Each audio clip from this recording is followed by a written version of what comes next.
Recorded. So go ahead. Okay. Bonjour tout le monde, je m'appelle Kelsey. And today we're going to do a little intro to basic French grammar and culture. Notice the lovely picture of my guitar. Next, please. Okay, so some basics. First of all, in French, there are masculine and feminine nouns. That's not the case in English. But for example, if we are going to talk about a cat, in English we just say a cat or the cat. In French, it's le chat or la chatte. So that's masculine and feminine. But not all words have both a masculine and feminine. Like a bicycle, which is le vélo, that's masculine. But a brush, hairbrush, la brosse. So it just depends on the word.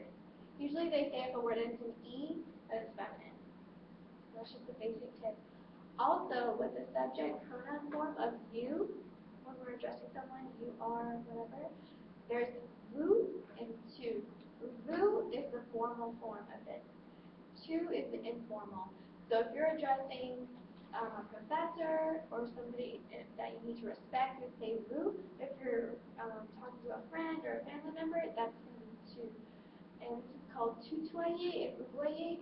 And can y'all tell me anything in English that might be kind of difficult to remember like this? Because me, I struggle with this concept even as a French major with saying tu and vous. I've definitely called my professor tu before.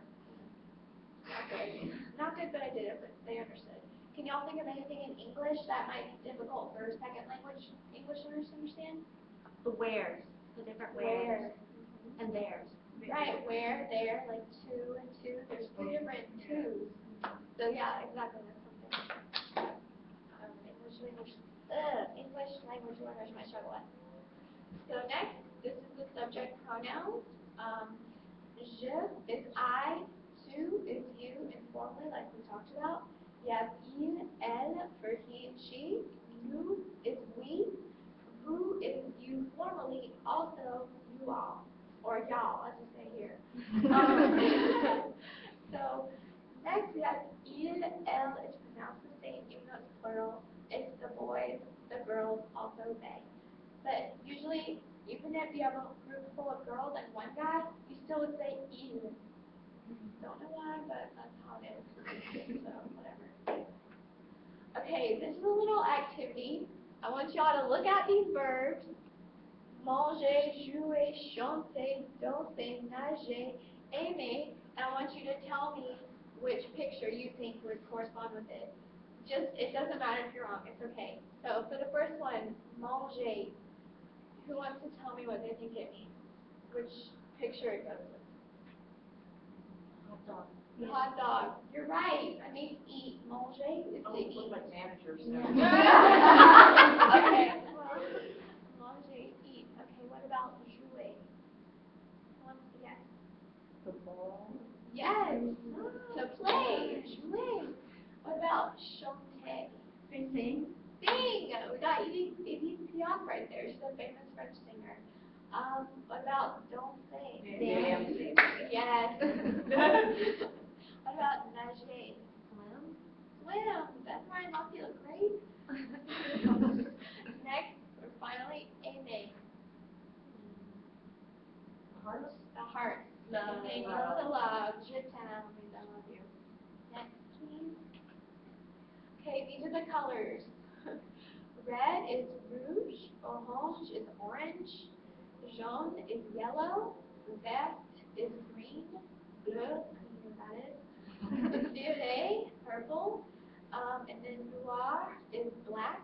Et blanc is white. But you can also have masculine and feminine forms of the colors too. It's like all those words. So with an E it's feminine, and then you would say blanche for the feminine form of white. Okay, so. Alright, first of all, the background on this picture is a cake that I got to taste when I was in Paris. Isn't it beautiful? Doesn't that look freaking amazing? Where's our samples? Sorry. So, first of all, the bread in France is amazing. And how you say bread is le pain. Le pain. Can you say it with me? Le pain. Okay, you can eat a baguette, that's a type of bread. Also, you have is pâtisserie. Can you say that? Pâtisserie? Pastry. Very good. It sounds like pastry. It's a baked treat, but that's also the same word for bakery. Which is kind of confusing at times, but it works. Then we have the fromage, which is cheese. And I noted that camembert is a little stinky. I've tasted it, but it has an acquired taste. But there's so many cheeses that you could choose from. And then the legume, that's vegetables, and then fruit are fruit. And this picture, that was from when I went to Versailles, which is the capital where the kings lived for many years. And they had a little pastry shop, and unfortunately I didn't taste these, but don't they just look beautiful? I mean, they look like individual pieces of art to me. Do y'all feel that way? Yes. I mean, I just want to eat that one, that one, that one, like, oh, it was so good.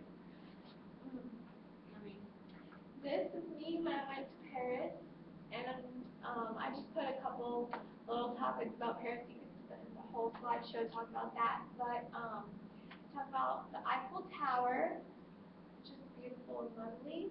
Another thing to mention is the cafe life in Paris. There's tons of cafes. I think that's a French culture thing, but there's definitely a lot of cafes in Paris, and you'll just see people sitting outside, having their coffee, talking. It's really awesome to see on the street. And they have the jardin, which is gardens. There's so many beautiful gardens in Paris, like the Jardin des Tuileries, the Jardin de la Luxembourg, and you have the Coudachon. Lots of gardens there. Also, you ride the metro, which is kind of, I guess, like the subway in New York. That's interesting. It's really different from in America where you have to drive everywhere. And then there's tons of art, so many amazing museums in Paris, like the Louvre, the Centre Pompidou, Musée d'Orsay, lots of things. And lastly, I wrote, the city is beautiful and the atmosphere is breathtaking, and it's really the truth. And there's so many beautiful people, beautiful places, amazing food. Paris was just an amazing place, and I felt really blessed to be able to go there and use my knowledge of French. So that was it. I hope you enjoyed it. Nice to meet you. It's really good.